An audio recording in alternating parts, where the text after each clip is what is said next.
Hello children, इस video में हम रिपोर्टेड स्पीच में आए हुए इम्परेटिव सेंटेंसेस वाले डायरेक्ट नरेशन को इनडायरेक्ट में कैसे बदलें सीखने का प्रयास करेंगे।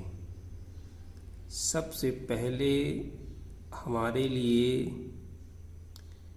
यह ज़रूरी है कि हम अच्छी तरह से जान लें कि इम्परेटिव सेंटेंस किसे कहते हैं।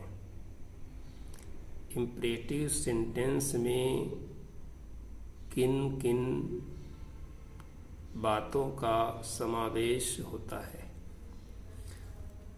तो इम्परेटिव सेंटेंस को हम हिंदी में आदेशात्मक, सलाह सूचक या प्रार्थना संबंधी वाक्य कह सकते हैं। इस वाक्य में आदेश दिया जा सकता है, सलाह दी जा सकती है, प्रार्थना की जाती है और इस प्रकार के वाक्य जिनमें सलाह, आदेश, प्रार्थना दी जाए, की जाए, ऐसे वाक्यों को अंग्रेजी में हम इम्परेटिव सेंटेंस कहते हैं। इम्परेटिव सेंटेंस अंग्रेजी में वर्ब से शुरू होता है, वर्ब की फर्स्ट फॉर्म से शुरू होता है।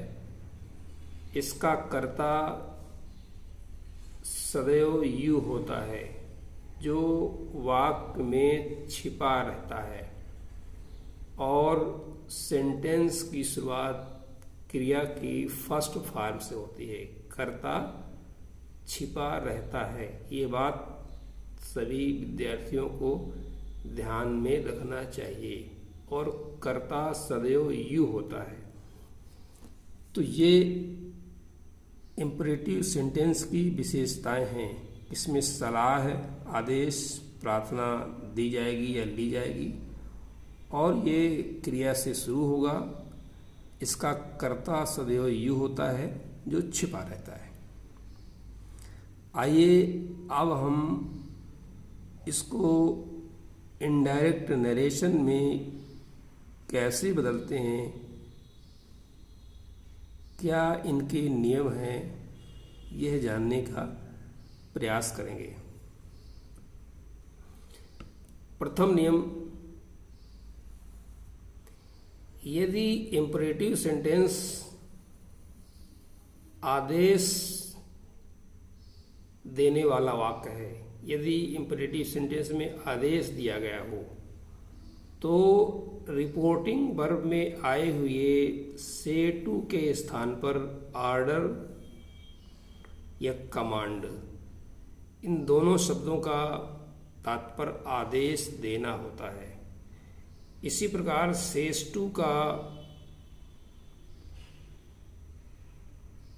ऑर्डर्स या कमांड्स हो जाएगा और सेट टू के स्थान पर ऑर्डर्ड या कमांडेड हो जाएगा। यह नियम केवल आदेश देने वाले वाक्यों में ही लागू होता है। अगला इम्परेटिव सेंटेंस जिसमें सलाह दी जाती है उनको हम सलाह वाले इम्परेटिव सेंटेंस कह सकते हैं और जहाँ पर सलाह होगी वहाँ पर से टू के स्थान पर एडवाइस या सजेस्ट होगा। सेज टू के लिए एडवाइसेस या सजेस्ट्स होगा और इसी प्रकार सेट टू के स्थान पर एडवाइज्ड या सजेस्टेड होगा। और तीसरा, प्रार्थना वाले वाक्यों में जिन इम्परेटिव सेंटेंसेज में प्रार्थना की जाती है उन वाक्यों में से टू के स्थान पर रिक्वेस्ट, बेग, इम्प्लोर या एंट्रीड शब्दों का प्रयोग किया जाता है। इसी प्रकार सेज टू के स्थान पर रिक्वेस्ट्स, बेग्स, इम्प्लोर्स का प्रयोग किया जाता है और सेट टू के स्थान पर रिक्वेस्टेड, बेग्ड, इम्प्लोर्ड आदि शब्दों का प्रयोग किया जाता है। जैसा कि आप जानते हैं, असर्टिव सेंटेंस में इन शब्दों के लिए से टू के लिए, सेज टू के लिए, सेट टू के लिए टेल या टोल्ड का प्रयोग करते थे। इंट्रोगेटिव में इन्हीं शब्दों के लिए आस्क्ड या इंक्वायर का प्रयोग करते थे। परंतु इम्परेटिव सेंटेंस में आदेश के लिए ऑर्डर, कमांड, सलाह के लिए एडवाइस या सजेस्ट और प्रार्थना के लिए रिक्वेस्ट, बेग, इम्प्लोर का प्रयोग किया जाता है। हम सेंटेंस के भावार्थ के आधार पर आसानी से जान लेते हैं कि सेंटेंस में प्रार्थना की गई है, आदेश दिया गया है या सलाह दी गई है। जैसे टीचर छात्रों से कोई बात कहता है तो प्रायः माना जाता है कि टीचर ने छात्रों को आदेश दिया होगा। बराबर वाले व्यक्ति को सलाह देता है और छोटा व्यक्ति अपने से बड़े के लिए या बराबर के लिए कोई चीज़ लेने के लिए, कोई चीज़ अन्य चीज़ के लिए प्रार्थना करता है। तो हम सेंटेंस के भाव के आधार पर यह जान लेंगे कि सेंटेंस में आदेश की बात कही गई है या सलाह की बात कही गई है या प्रार्थना की बात कही गई। अब हम दूसरा नियम देखेंगे। हमारा दूसरा नियम कामा एवं इन्वर्टेड कामाज के स्थान पर प्रयुक्त किए जाने वाले कंजंक्शन के संबंध में है, कनेक्टिव वर्ड के संबंध में है। जैसा कि आप जानते हैं, असर्टिव सेंटेंस में कंजंक्शन का प्रयोग हम दैट के रूप में करते थे। इंट्रोगेटिव में हम कंजंक्शन का प्रयोग इफ या वेदर या फिर प्रश्नवाचक शब्द का ही प्रयोग करते थे। परंतु इम्परेटिव सेंटेंस में उन कंजंक्शन का हम प्रयोग नहीं करेंगे। अब हम इस सेंटेंस में दूसरे शब्द का प्रयोग करेंगे जो वाक्यों को जोड़ने का काम करेगा। इम्परेटिव सेंटेंस में वाक्यों को जोड़ने के लिए इन्फिनेटिव का प्रयोग किया जाता है।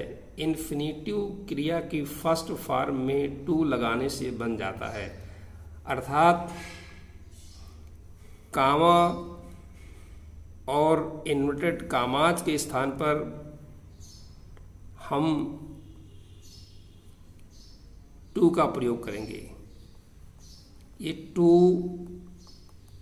इन्फिनिटी के रूप में वाक्यों को जोड़कर साधारण सेंटेंस बना देता है और एक प्रकार से ये कनेक्टिव वर्ड हो जाता है।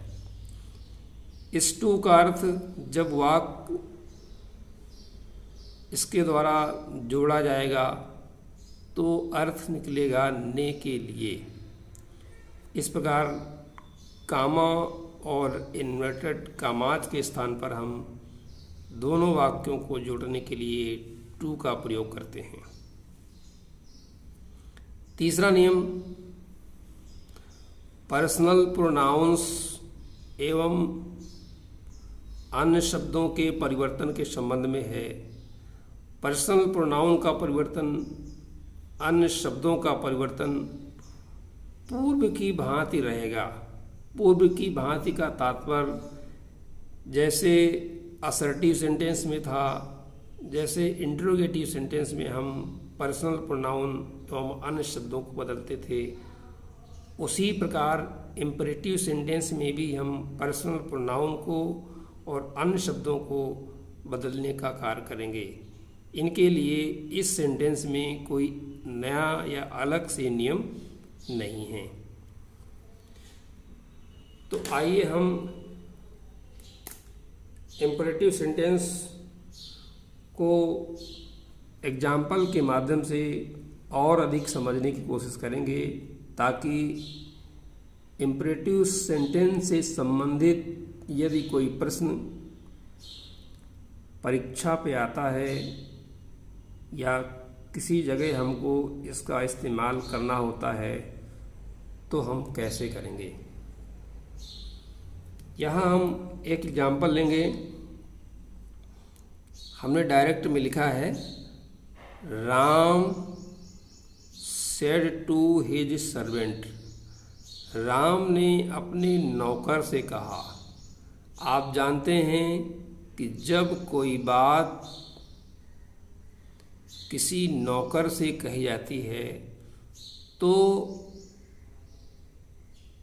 वो आदेश होगा, सलाह या प्रार्थना नहीं हो सकती है।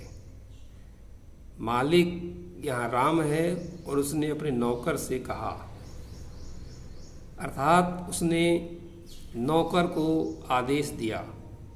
तो स्पष्ट है कि जब आदेश दिया तो हम आदेश वाले शब्द का प्रयोग करेंगे। आदेश वाला शब्द हमारा ऑर्डर्ड या कमांडेड है।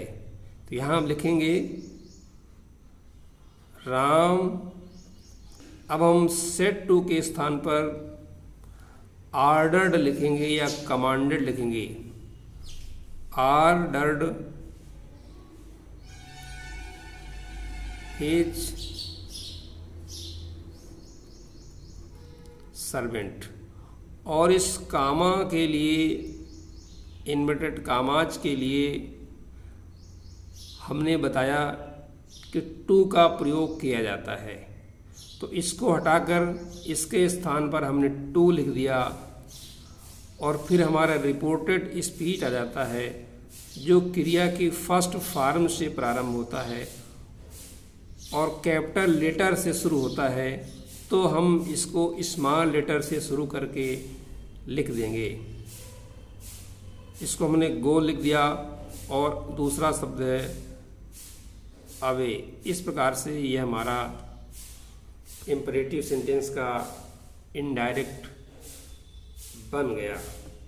अब हम दूसरा एग्जाम्पल लेंगे। हमारा दूसरा एग्जाम्पल भी इसी से संबंधित है।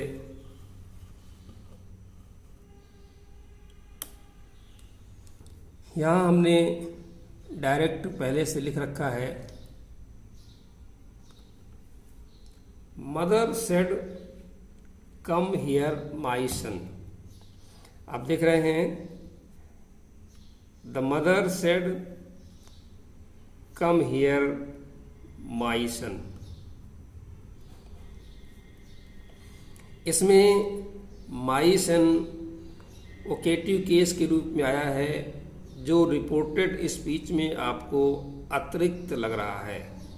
हमने पहले ही बताया है कि यदि कोई शब्द रिपोर्टेड स्पीच में अतिरिक्त आ जाता है और रिपोर्टिंग वर्ब में कर्म की कमी होती है, तो हम रिपोर्टिंग वर्ब के कर्म की कमी को इस वोकेटिव केस के शब्दों के द्वारा पूरा कर देते हैं। तो हम इसको पहले थोड़ा सा सुधार लेंगे। जब सुधारेंगे तो हो जाएगा the mother said to her son. ये हमने रिपोर्टिंग वर्ब को थोड़ा सा संशोधित कर लिया, सुधार लिया, और जब सुधार लिया तो हमारे लिए आसान हो जाएगा। मदर अपने सन को सलाह देगी, रिक्वेस्ट करेगी या आदेश देगी। ज़्यादा उम्मीद है कि मदर अपने सन को आदेश देगी और इसलिए हम ऑर्डर का प्रयोग करेंगे। द मदर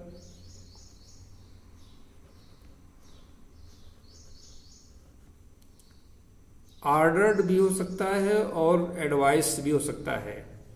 यहाँ पर हम ऑर्डर्ड का प्रयोग करेंगे। ऑर्डर्ड हर सन टू कामा, इन्वर्टेड कामा के स्थान पर आ गया, कम, और हेयर निकटता सूचक शब्द है जिसके लिए हम देयर का प्रयोग कर देंगे। निकटता सूचक शब्दों के बारे में हमने असर्टिव सेंटेंस में विस्तार से बताया है कि नाउ का देन, हेयर का देयर, दिस का दैट, दीज का दोज हो जाता है। तो उसी प्रकार से यहाँ पर हेयर का देयर हो गया क्योंकि ये पोजीशन, ये निकटता को प्रकट करता है। अब हम दूसरा एग्जाम्पल देखेंगे। यहाँ लिखा है the teacher said do not talk now. Teacher ने कहा बात मत करो। ये डायरेक्ट नरेशन नेगेटिव फॉर्म में है। जब नेगेटिव फॉर्म में हमारा सेंटेंस आता है तो हम कैसे करेंगे? हम पहले इसको बनाएंगे। The teacher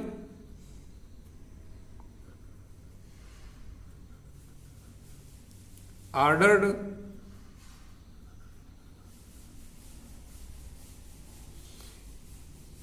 comma, inverted comma के स्थान पर जैसा कि आप जानते हैं कि हम टू का प्रयोग करते हैं और जब सेंटेंस डू से होता है तो डू को हम हटा देते हैं। डू हमारा हट गया और यदि हम टू का प्रयोग करेंगे तो इसके बाद नॉट आ जाएगा। तो पहले हम नॉट लिखेंगे, फिर टू लिखेंगे, टॉक नाउ का देन लिखेंगे। यहां पर हमने पहले टू क्यों नहीं लिखा, नॉट पहले क्यों लिख दिया? क्योंकि टू इन्फिनिटिव के रूप में आता है। इन्फिनिटिव का तात्पर्य होता है क्रिया की फर्स्ट फॉर्म से पहले टू का प्रयोग करना, जिसका अर्थ ने के लिए निकलता है। ये हमारी क्रिया है और ये फर्स्ट फॉर्म है, तो इसके ठीक पहले टू का प्रयोग होगा। यदि हम यहाँ पर टू का प्रयोग कर देते तो नॉट टू नॉट टॉक, और ये टू नॉट के पहले जाता है, जबकि नॉट एडवर्ब है और इन्फिनिटिव का प्रयोग एडवर्ब से पहले नहीं होता है, वर्ब से पहले होता है। इसलिए हमने इसके स्थान में थोड़ा सा परिवर्तन किया, लेकिन डू का प्रयोग नहीं होगा। इसको दूसरी प्रकार से भी बनाया जाता है। और दूसरी प्रकार से कैसे बनाया जाता है? दूसरी प्रकार से हम सेट जो लिखा हुआ है जिसके बदले में हमने ऑर्डर का प्रयोग किया है। यदि हम फॉरवर्ड शब्द का प्रयोग करें तो फॉरवर्ड में ऑर्डर भी आ जाएगा और नॉट भी आ जाएगा, क्योंकि फॉरवर्ड का मतलब होता है मना करना। द टीचर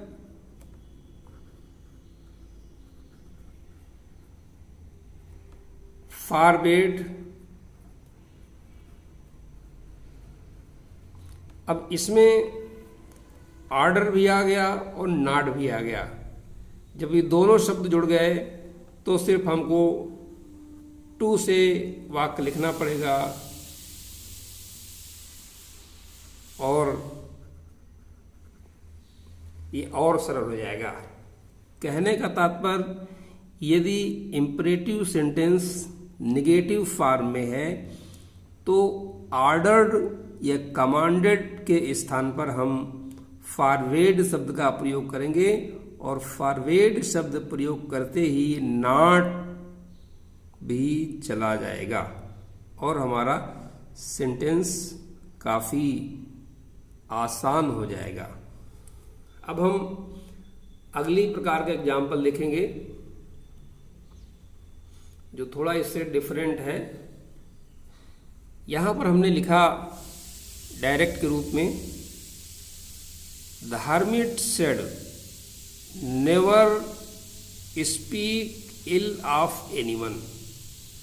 किसी की कमजोरियों को कभी मत बोलो। तो हम इसको इनडायरेक्ट बनाएंगे, द हर्मिट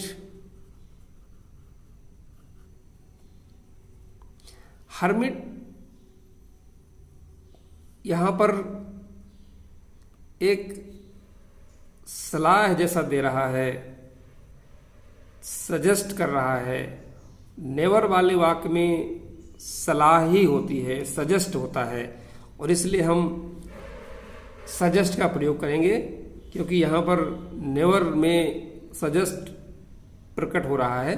तो हर्मिट सजेस्टेड या एडवाइज्ड,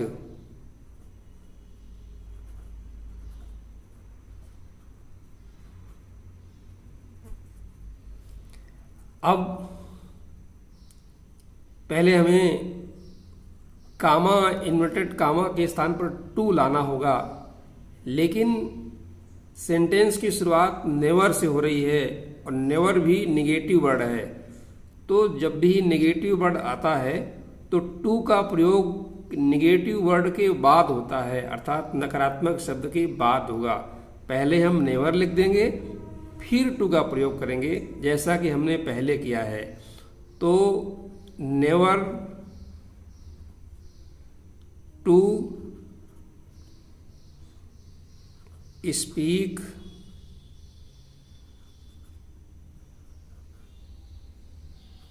इल ऑफ एनीवन। इस प्रकार से हम इसको नेवर वाले वाक्य को सजेस्ट या एडवाइस में बदलेंगे और नेवर टू का प्रयोग करेंगे। ये हमेशा याद रखना चाहिए कि नॉट टू नेवर टू होगा, टू नॉट या टू नेवर नहीं हो सकता है। इस प्रकार हमने never to speak ill of anyone का प्रयोग किया। अब हम अगला एग्जाम्पल लेंगे,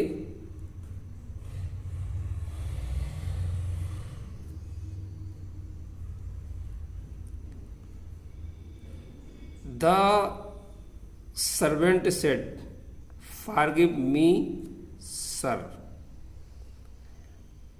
यहां पर आप देख रहे हैं कि रिपोर्टेड स्पीच में सर आया है। कई बार रिपोर्टेड स्पीच में सर या प्लीज या काइंडली शब्दों का प्रयोग होता है। जब सर, प्लीज, काइंडली शब्दों का प्रयोग होता है तो इसका तात्पर्य है कि वाक्य में प्रार्थना की गई है। ये शब्द प्रार्थना सूचक शब्द होते हैं, जिसके लिए हम रिक्वेस्ट, इम्प्लोर का प्रयोग करते हैं। तो यहां हम लिखेंगे द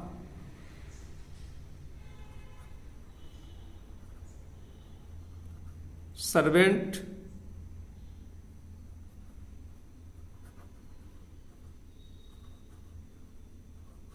रिक्वेस्टेड। रिक्वेस्टेड से सर भी हट गया और हमारा रिपोर्टिंग वर्ब में जो सेड आया है उसका परिवर्तन भी हो गया। कामा इन्वर्टेड कामाज के स्थान पर टू का प्रयोग करेंगे और फॉरगिव लिख देंगे। मी पर्सनल प्रोनाउन है, फर्स्ट पर्सन का प्रोनाउन है, और आप जानते हैं कि फर्स्ट पर्सन के प्रोनाउन को रिपोर्टेड स्पीच के सब्जेक्ट से बदलते हैं, जो यहाँ पर सर्वेंट के रूप में है। सर्वेंट का ही प्रोनाउन वहाँ पर लिखा जाएगा। सर्वेंट का प्रोनाउन कर्म कारक ही हिम बन जाएगा, कर्ता कारक ही और कर्म कारक हिम। तो यहाँ पर मी के स्थान पर हिम आ जाएगा। अब हम एक और उदाहरण लेंगे जो थोड़ा डिफरेंट है। यहाँ पर हमने लिखा है the teacher said to the students,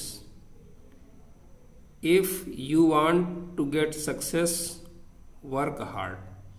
आप देख रहे हैं कि रिपोर्टेड स्पीच में दो छोटी छोटी क्लाजेज हैं। क्लाजेज को हम उपवाक्य कहते हैं। पहली क्लाज असर्टिव सेंटेंस के रूप में है और दूसरी क्लाज इम्परेटिव सेंटेंस के रूप में है।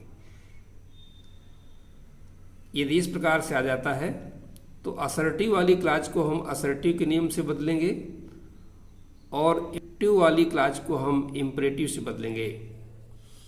तो देखेंगे, इसको हम इंडायरेक्ट बनाएंगे जिसमें इम्परेटिव और असर्टिव दोनों का मिला जुला रहेगा।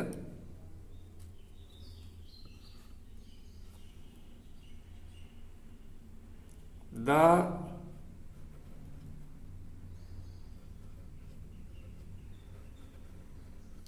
Teacher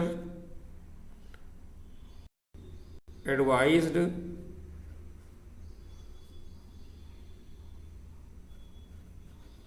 the students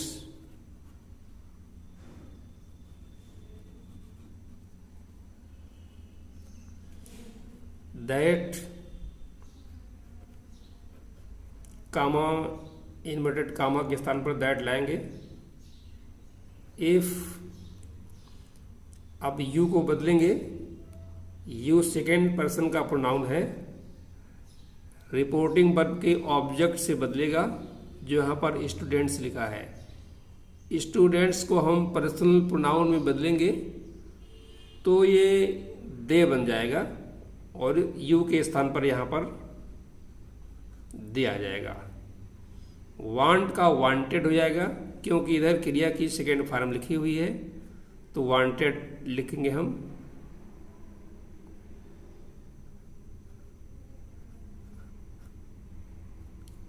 to get success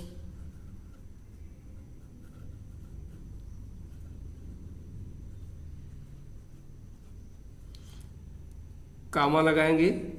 अब इम्परेटिव सेंटेंस शुरू होता है। जब इम्परेटिव सेंटेंस यहां पर शुरू हो गया तो अब हम इसका कर्ता प्रकट कर देंगे। इसका कर्ता दे हो जाएगा और दे के साथ शुड लगाएंगे क्योंकि शुड जो है सलाह के लिए आता है। टीचर यहाँ पर स्टूडेंट्स को आदेश नहीं दे रहा, सलाह दे रहा है। एडवाइस हमने पहले लिखा है और यदि एडवाइस लिखा है तो उसके साथ में शुड का प्रयोग किया जाता है। शुड और शेष वाक्य को हम उतार देंगे, वर्क हार्ड। इस प्रकार का डायरेक्ट रिलेशन जिसमें असर्टिव और इम्परेटिव सेंटेंस प्रयोग हुआ है को हम इनडायरेक्ट नरेशन में बदलते हैं। अब हम अगला एग्जाम्पल लेंगे जो यहां पर हमने लिखा है, he said to me would I use your pen. आप देख रहे हैं कि रिपोर्टेड स्पीच में लिखा हुआ सेंटेंस इंट्रोगेटिव प्रयोग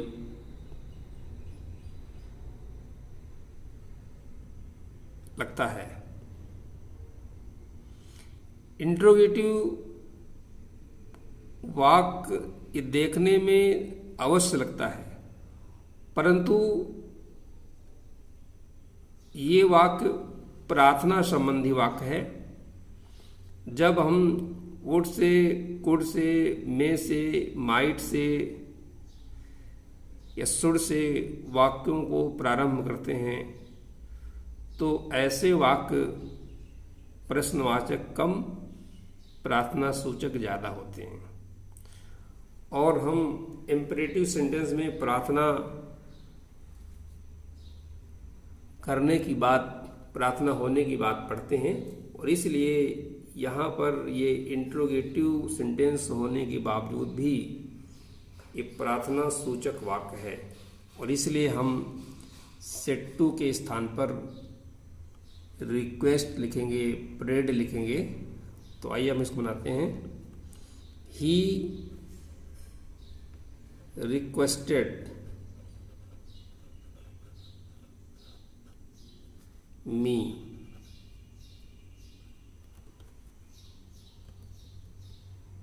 और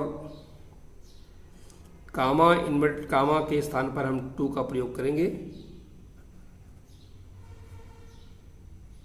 वुड आई शब्द का प्रयोग नहीं होगा, क्योंकि रिक्वेस्ट से वुड आई गायब होगा। जैसा कि हमने बताया कि ये वाक्य प्रार्थना सूचक वाक्य है, इसलिए वुड आई का प्रयोग नहीं होगा यहाँ पे, और सीधा सीधा हो जाएगा use my pen.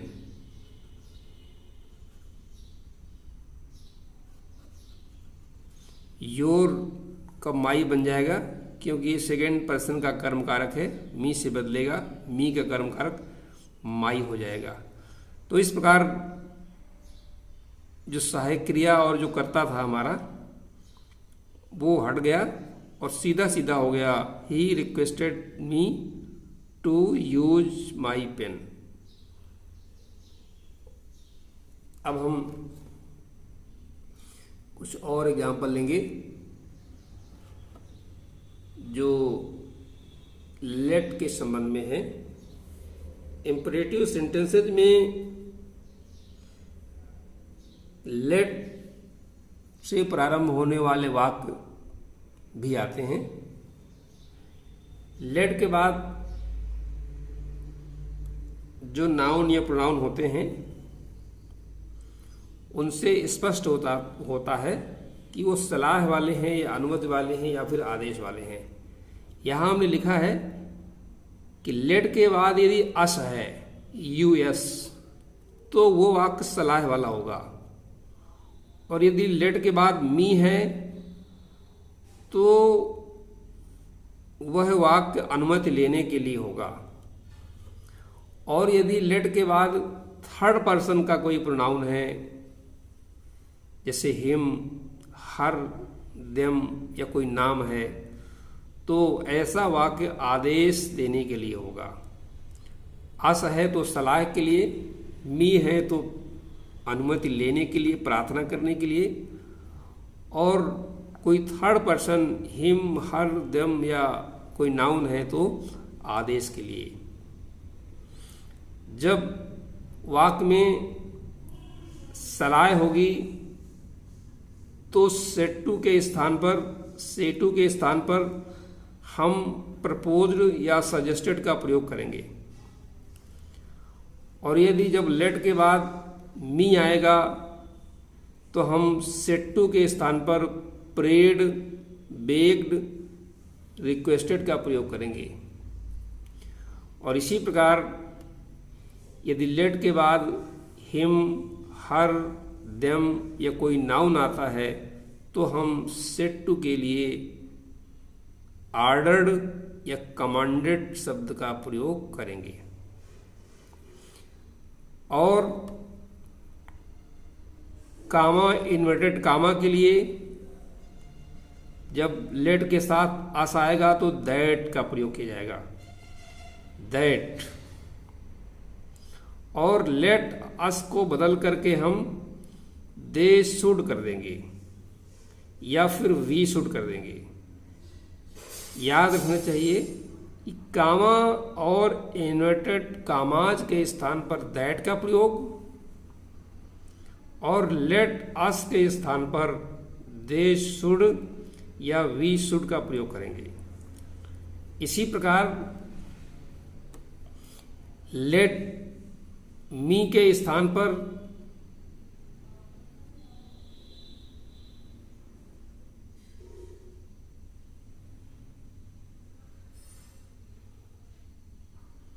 Let me वाले वाक्यों में कामा और इन्वर्टेड कामा के स्थान पर टू लगाएंगे, लेट को लेट रहने देंगे और मी को प्रोनाउन परिवर्तन के नियम के तहत बदल देंगे।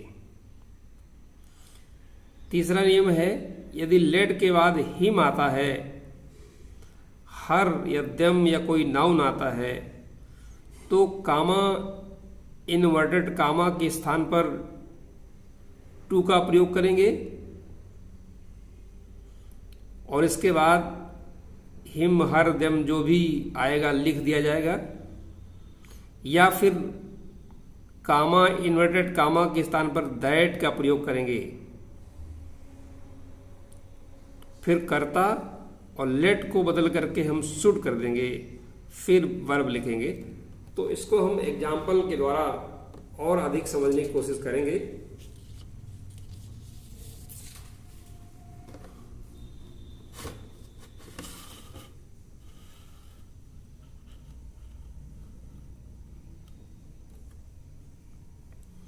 यहां पर हमने एग्जाम्पल लिखा हुआ है, he said let us go, let us go.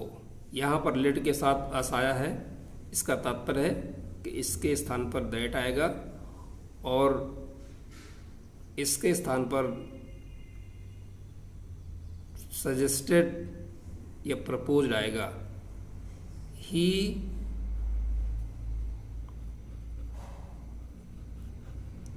Proposed that, ये इसके स्थान पर आ गया और लेट अस के स्थान पर they should,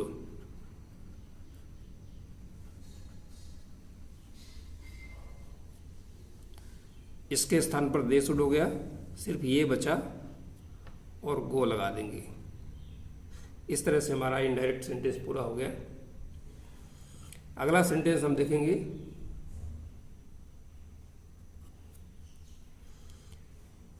Raju said let me गो। यहां पर लेट के साथ मी लगा है, इसका मतलब इस इंपरेटिव सेंटेंस में अनुमति मांगी गई है।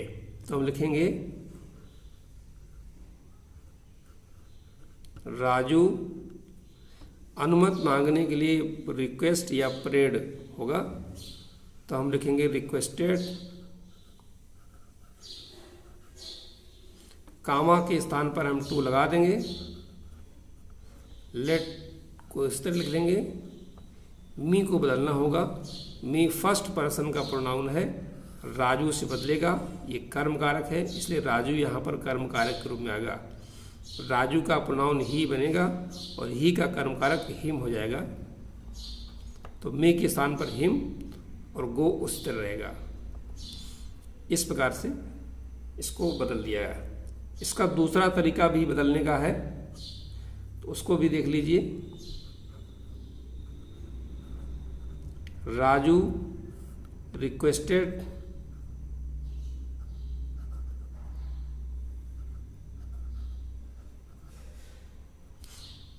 दूसरे तरीके में दैट का प्रयोग किया जा सकता है कामा इन्वर्टेड कामा के लिए, तो हमने दैट का प्रयोग किया। दैट के बाद हमको कर्ता लिखना होता है।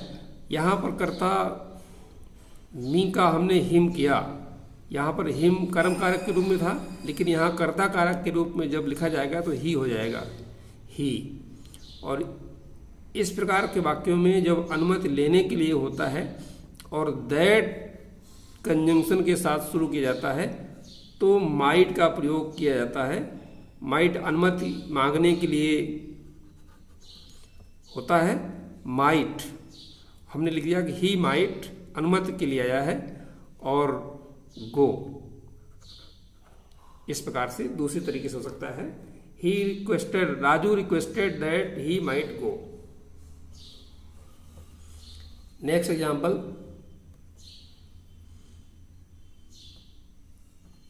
The doctor said to the nurse let the patient sleep peacefully. आप देख रहे हैं कि यहाँ लेट के बाद पेशेंट आया है जो कि एक नाउन है। जब लेट के बाद हिम हर देम या नाउन आता है तो आदेश संबंधी वाक्य होता है। तो आदेश का मतलब सेड टू के स्थान पर ऑर्डर्ड होगा। द डॉक्टर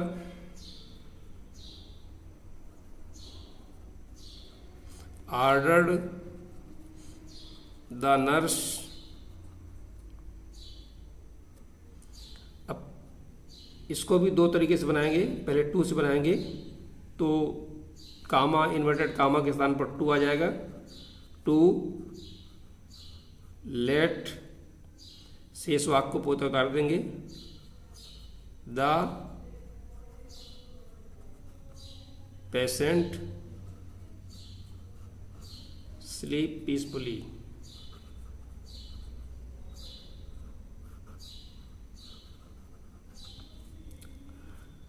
इसको हम दैट का प्रयोग करके भी बना सकते हैं। जब दैट का प्रयोग करेंगे तो आदेश देने वाले वाक्यों में शुड का प्रयोग होगा। इसको लिखते हैं, द डॉक्टर ऑर्डर्ड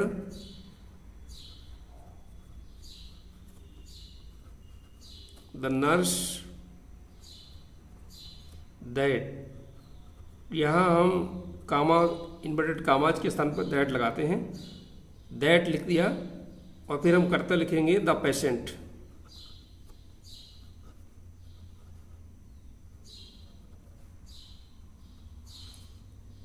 कर्ता हमारा हो गया। लेट को हम शुड में कन्वर्ट कर देंगे। शुड, अब हम वर्ब लिखेंगे स्लीप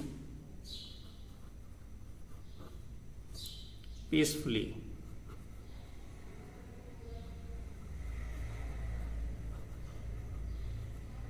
आप जानते हैं कि लेट और शुड का एक ही अर्थ होता है चाहिए। तो कभी कभी हम लेट लिख देते हैं और कभी कभी उसके लिए शुड का प्रयोग कर देते हैं, और इसीलिए यहाँ पर शुड आया। तो इस प्रकार से आपने इम्परेटिव सेंटेंसेस को कैसे इनडायरेक्ट नरेशन में बदला जाए सीखने का प्रयास किया। Thank you.